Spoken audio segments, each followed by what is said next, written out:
রাজনীতি। মানে এই ধরনের অরাজক অবস্থা যে দেশটা ধ্বংসের দিকে নিয়ে গেছে, কাজে আর সময় দেওয়া যায় না। সবাইকে এখন মাঠে নামতে হবে, প্রতিবাদ করতে হবে।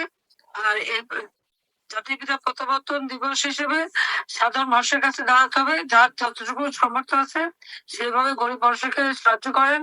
শীতে কম্বল কাপড় চোপড় যা পারেন তাই দেন, একটু খাবার দেন, তাদের পাশে দাঁড়ান। আর আওয়ামী লীগ সরকার থাকলে যে ভালো থাকে। আর আমি তো বাবা মা ভাই বোন সব হারিয়ে এসেছি, বাংলাদেশটাই আমার পরিবার, বাংলাদেশটাকে আমি আপন করে নিয়েছিলাম, বাংলাদেশের মানুষকে আপন করে নিয়েছিলাম।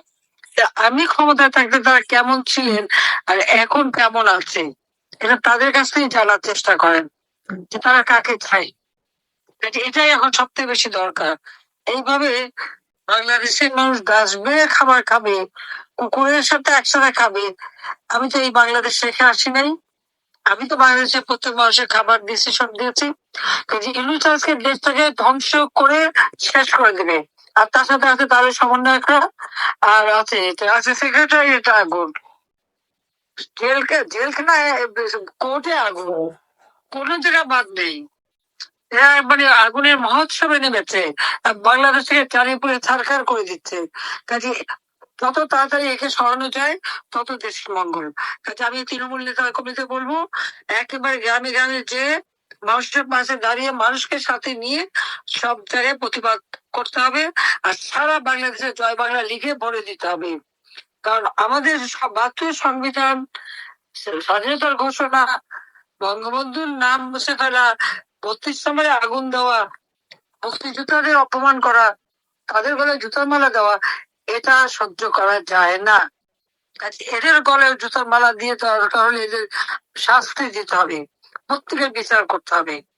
যারা বলে যে মেট্রো রেলে আগুন পুলিশ না মারলে বিপ্লব সফল হয় না, তাদের বিরুদ্ধে মামলা হয় না কেন?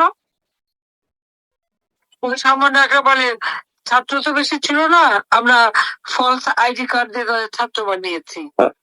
এতে তো বিচার হওয়া উচিত। যে জঙ্গি শাসন দেশে চলবে না।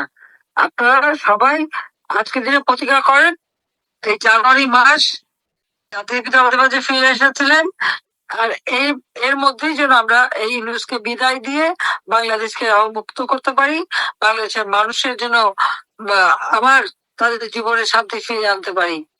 আজকে তারা যে শক্তিকে আমাদের লাখো শহীদ বুকে রক্ত দিয়ে পরাজিত করেছিল পাকিস্তানি হানাদার বাহিনী, আজকে ইউনূস মিয়া যে তাদের পা চাটে, এরা এখন পাকিস্তানের পা চাটার দালাল,